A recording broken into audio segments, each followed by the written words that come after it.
안녕하십니까. 말년 목사 전 목사입니다.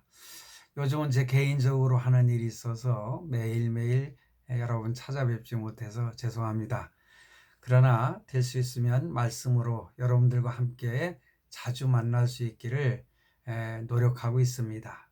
여러분들도 많이 마음적으로 또 기도해 주시면 대단히 고맙겠습니다. 오늘도 지난번 말씀드린 사도행전 4장 13절로 22절 말씀, 그 말씀을 중심으로 교회의 신앙적인 반응과 대처 방법이란 제목으로 말씀을 함께 나누도록 하겠습니다. 천상교회와 지상교회로 교회를 나누는데, 천상교회는 보이지 않는 교회를 말하고 지상교회는 가시적인 교회라고 그렇게 표현을 합니다. 이 땅에 존재하면서 쉴 새 없이 도전해오는 악의 세력인 이 사단의 공격을 물리치고 또 계속적으로 싸워야 하는 그러한 중차대한 사명을 가지고 있는 것이 바로 오늘날 우리가 다니는 지상교회입니다. 그런데 이렇게 싸워야 되는데 오늘날 교회들은 조직적이면서도 제도적인 것은 잘 되어 있는데 오히려 그 틀에 매여서 교회 안에서는 그 활동을 아주 뜨거운 열정을 가지고 맡은 바 충성을 다하고 있습니다. 그런데 세상을 향해서는요, 생명력을 상실해버린 나약한 교회로 변한 모습을 발견하게 됩니다. 자, 그럼에도 불구하고요, 세상 사람들로부터 많은 지탄, 그리고 비탄과 또한 손가락질을 당하면서도 이것을 깨닫지 못하는 것이 안타까운 현실이라고 말씀을 드릴 수가 있습니다. 그렇게 손가락질 당하고 욕을 먹으면서도요, 깊이 그것을 깨닫지 못하는 것 같습니다. 어쩌면은 자가당착에 빠져 있는 그러한 교회의 모습을 보게 됩니다. 저도 평생을 목회를 해오면서 저 자신도 느끼는 것이지만은 때로는 그럴 때가 많이 있어요. 교회 안에서는 열심히 헌신하고 충성하고 그러는데 세상에 나가서는요, 나약한 성도의 모습을 보이는 그런 성도들을 저는 많이 봤습니다. 너무 나약해요. 오히려 바깥에 나가서 더 강한 성도의 모습을 보여야 되는데 말입니다. 그래서 이러한 비참한 모습, 처량하기 짝이 없는 모습, 안타깝지 않을 수가 없습니다. 내적으로는 아주 충실한 것 같은데 외적으로는 경쟁력을 상실한 나약한 교회의 모습을 우리 하나님께서 오늘 우리 지상교회를 바라보실 때에, 우리 한국교회를 바라보실 때에 참으로 어떠한 생각을 하실까, 그런 의문을 갖게 되는 것입니다.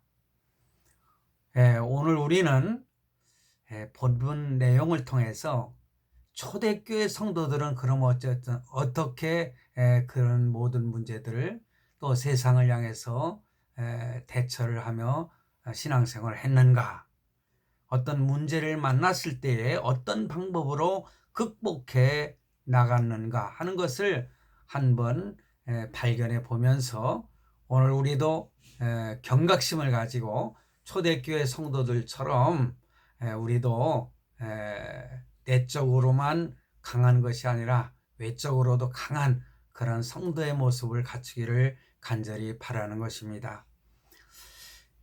참 초대교회 성도들, 오늘 본문의 말씀을 내용을 보면은 정당한 이유 없이 이 사도들을 핍박한 사내들인 공회원들, 그들의 비겁한 행동에도 불구하고 사도들과 예루살렘 교회의 성도들은 두려워하지 않는 모습을 우리는 발견하게 됩니다.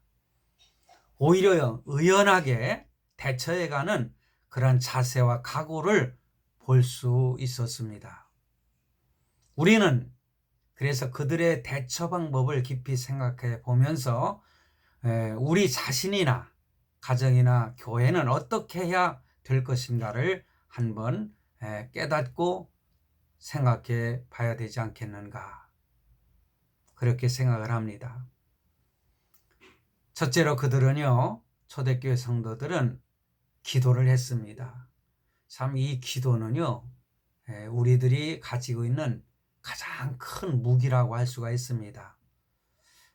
기도하면은 이렇게 너무 가볍게 생각하는 그런 성도들이 있더라고요. 그러나 기도는 정말 하나님이 우리에게 주신 아주 무서운 무기가 되는 것입니다.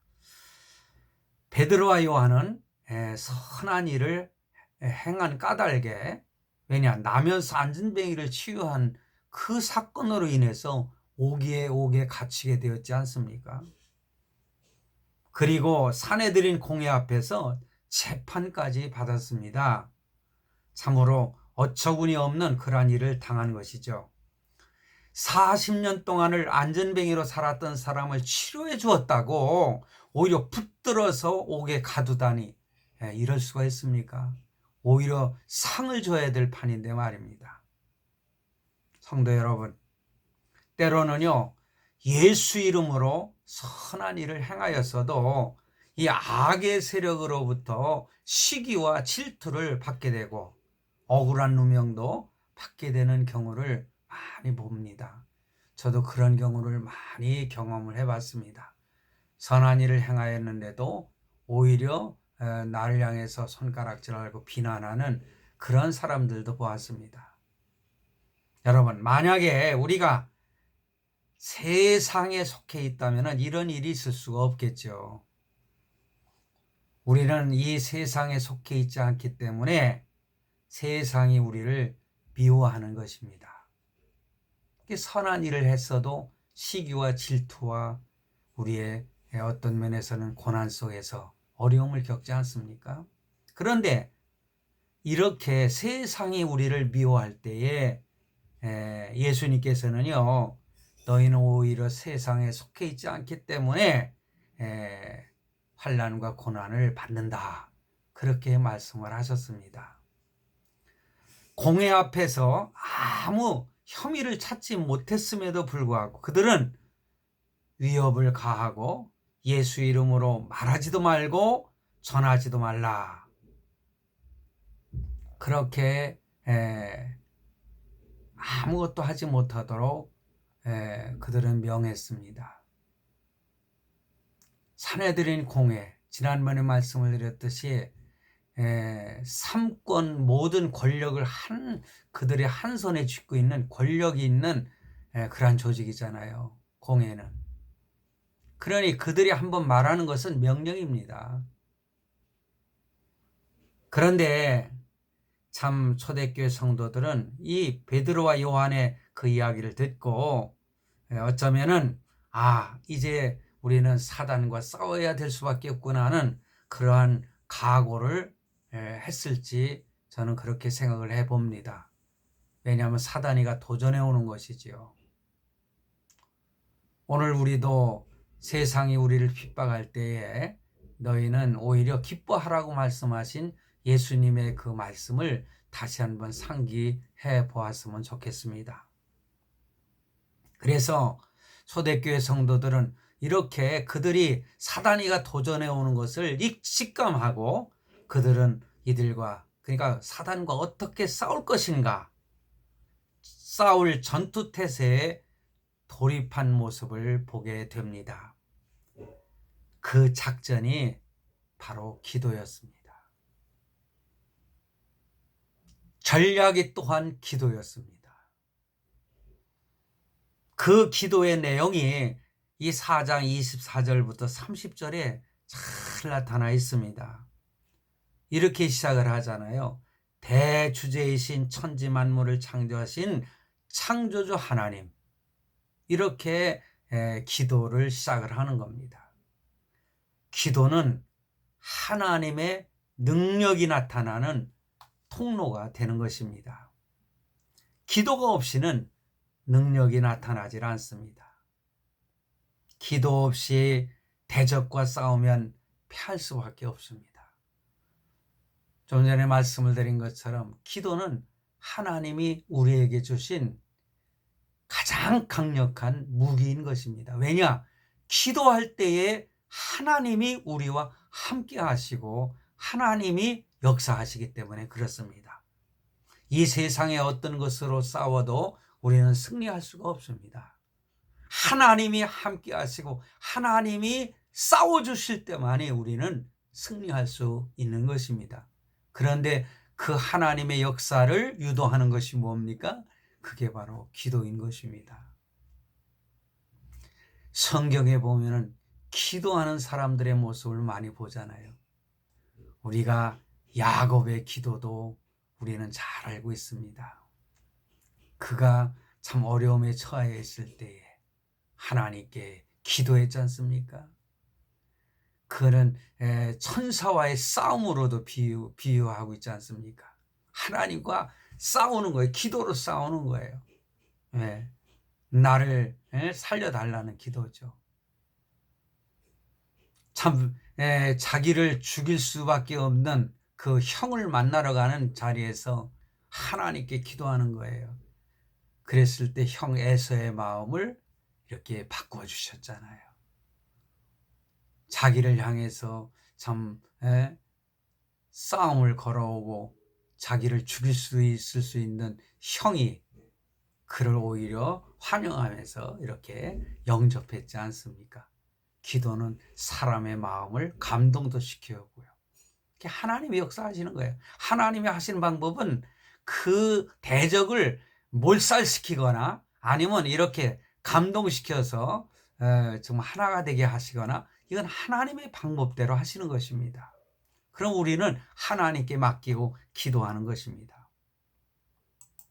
여러분, 예수님도요, 사역을 시작하시기 전에 기도를 먼저 하셨던 것을 보게 됩니다. 40일 동안 기도를 마치신 후에 예수님께서는 그를 향하여 대적해오는 사단이를 물리치셨지 않습니까?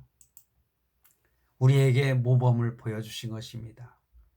뿐만 아니라 예수님이 12 제자를 선택하실 때에도요, 예수님은 먼저 기도하셨어요.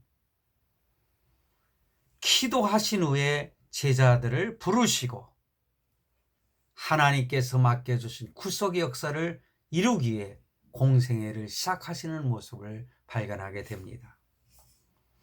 초대교회 성도들은 이와 같이 기도를 통해서 전투할 모든 태세를 갖추고 있는 것을 봅니다. 베드로가 감옥에 갇히게 됐잖아요. 자기들을 지도하는 지도자가 갇혔을 때 얼마나 허망했겠습니까? 그들은 성전에 모여서 뜨겁게 하나님께 기도했습니다. 그런데 하나님께서 천사를 통해서 그들을 감옥에서 이끌어내셨어요. 나중에 공회에 그 심부름 하는 사람들이 가서 보니까는 사라진 겁니다. 그런데 가만히 보니까는 성전에 들어가서 또 말씀을 전파하고 있는 거 아니겠습니까? 그러니까 그 사내들인 공회가 다시 붙들어서 이렇게 그들에게 재판을 하는 거예요. 그러면서 어쩔 수 없으니까는 이제는 예수의 이름으로 말하지 말라, 가르치지도 말라, 이렇게 엄포를 놓는 거예요. 무서운 명령을 내리는 거죠. 그게 바로 성도들이 하나님께 기도했기 때문에 나타난 역사입니다. 그리고 두 번째로 초대교회 성도들은요, 성령 충만했습니다. 이미 제자들은 오순절 날에 성령에 충만했다고 그렇게 말씀하고 있지요. 그때는 사역을 시작하는 의미에서 성령께서 충만하게 역사를 하신 겁니다. 이제는 대적들의 위협으로 인해서 두려움에 쌓여있는 이들을 위로해 주시고 용기를 주시기 위해서 성령께서 충만하게 역사하시는 모습을 발견하게 됩니다. 그렇게 임하신 겁니다. 성령이 다시 임하심으로 그들은 담대해졌습니다. 용기가 생기게 된 것입니다. 제가 다시라는 말을 사용을 했습니다. 성령이 다시 역사하셨다, 다시 임하셨다 이렇게 표현을 했는데, 여러분 성령 충만이라고 하는 의미를 우리가 분명히 알면은 제가 왜 다시라는 말을 사용했는지 이해가 되실 것입니다. 왜냐하면 성령 충만은 한 번으로 끝나는 것이 아닙니다. 지난번에 제가 언급을 했었습니다. 성령 세례는 단회적인 것입니다. 한 번밖에 없는 것입니다. 성령 세례를 통해서 구원을 받는 역사, 구원의 확신을 갖는 역사, 믿음을 선물로 주시는 역사, 이런 역사, 일생에 단 한 번밖에 없는 역사입니다. 성령의 임하심. 그런데 성령 충만이라고 하는 것은 다시 임하게 되는 것입니다. 계속적이요, 반복적으로 일어나는 역사는 성령의 충만의 역사예요. 필요하실 때마다 하나님은 성령 충만한 역사를 이루셔서 그 사역을 감당해 하시고 어떤 일을 해결해 가도록 만드시는 것입니다. 성도는 이 성령 충만을 통해서 또한 신앙이 성장되는 것을 봅니다. 이미 성령 세례를 받고 구원을 받은 사람이라 할지라도요, 때로는 범죄하고 나약해지고 또 이렇게 침통함에 빠져서 참으로 이런 나약한 모습으로 전락될 때가 있습니다. 그러나 다시 성령이 충만히 임하면서 그의 심령 속에 믿음을 불릿듯하게 만드셔요. 그래가지고 신앙이 성장하도록 그렇게 역사를 하십니다. 그래서 성령이 충만하게 역사하실 때 더 큰 확신과 용기를 지니게 됩니다. 그러므로 어떤 어려움도 극복하게 되고 싸워서 승리하게 되는 것이죠. 기도하시면은 성령이 때에 따라서 필요한 충만함으로 역사를 하시는 거예요. 그리고 어려움과 고통과 환난을 당했을 때, 어려움을 당할 때에 그들의 전략이 또한 뭐냐? 초대교회 성도들은 그 상황을 개의치 않았어요. 뭐 예수의 이름으로 말하지도 말고 가르치지도 말고 전하지도 말라고 한 것이죠. 그런데 그들은 오히려 열심히 복음을 전하는 전략을 마련한 것입니다. 예수 이름을 부르지도 말고 가르치지도 말고 이러한 공회의 위협에도 불구하고 그들은 하나님께 기도하고 전략이죠. 그리고 성령 충만하고 그것도 전략입니다. 세 번째는 복음을 전하는 거예요. 전도하는 것이죠. 전도는요, 사단과의 선전포고요, 전쟁입니다. 저는 전도하면서 많은 경험을 했어요. 저는 개인 전도를 참 많이 했습니다. 제가 개인 전도에서 구원받은 성도들이 참 많습니다. 저는요, 복음을 전하면서 그가 구원의 확신을 가지고 예수 그리스도는 나의 구주가 되신다고 고백하면서 막 얼굴은 막 웃어요. 그런데 눈에서 눈물이 촤랄랄랄 쏟아지는 그런 모습을 저는 여러 번 경험했어요. 그런 순간에 나도 눈물이 쏟아지는 거예요. 그러면 내가 전도했던 그 사람, 때로는 청년이었는데 그 청년을 부둥켜 안고 비가 주룩주룩 올 때에 우산을 들고 전도를 했었거든요. 그런데 우산에 이렇게 벗어져 가지고 비가 맞으면서도 같이 막 울었던 그런 기억도 있습니다. 전도할 때 희열을 느껴요. 사단과 싸워서 승리하는 순간이거든요. 얼마나 즐겁습니까? 참 행복합니다. 여러분들도 한번 해보세요. 영혼을 구출해내는 싸움.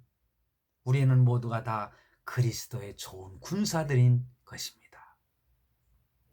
훈련을 잘 받아서 좋은 군사가 돼가지고 하나님의 전신갑주를 입게 되면은요, 무서울 것이 없어요. 어느 곳에 가든지 열심히 전도를 하게 됩니다. 마가복음 3장 13절로 19절 말씀에 보면은 예수님은 12제자를 부르셔가지고 전도를 위하여 귀신을 쫓아내는 권세를 주셨습니다. 여러분 한번 읽어보세요. 참 재밌습니다. 오늘 하나님께서 우리를 부르신 것도 전도를 위해서 부르신 겁니다. 열심히 전도할 때 위기를 극복하고 고난을 이길 수가 있는 것입니다. 성도 여러분, 악의 세력이 도전해 올 때에 기도하심으로 극복하시기를 바랍니다. 성령 충만할 때 승리하게 됩니다. 또한 열심히 전도할 때 악한 사단을 물리칠 수가 있습니다. 전도하면은 신앙이 성장하게 돼요. 교회 안에서요, 성도들이 전도할 때에 굉장히 뜨거운 열정적으로 신앙이 성장하는 모습을 저는 많이 봤습니다. 여러분, 믿음이 성장하길 원하십니까? 전도하시기 바랍니다. 그러면 하나님께서 귀신도 쫓아내는 권세를 주시거든요. 귀신도 쫓아내는 거예요. 예수를 믿게 만드는 일은 귀신을 쫓아내고 그 영혼을 구해내는 것입니다. 그러므로 열심히 복음을 전함으로 어려움과 고난을 극복하시기를 바랍니다. 열심히 전도할 때 우리는 악한 사단을 물리칠 수가 있는 것이죠. 오늘 성도 여러분도 이렇게 초대교회 성도들처럼 기도하고 또 성령 충만하고 그리고 복음을 전하는 열심히 전도함으로 지혜롭고 능력 있는 승리하는 그런 성도들이 다 되시기를 간절히 바랍니다. 오늘은 여기까지 하겠습니다. 감사합니다.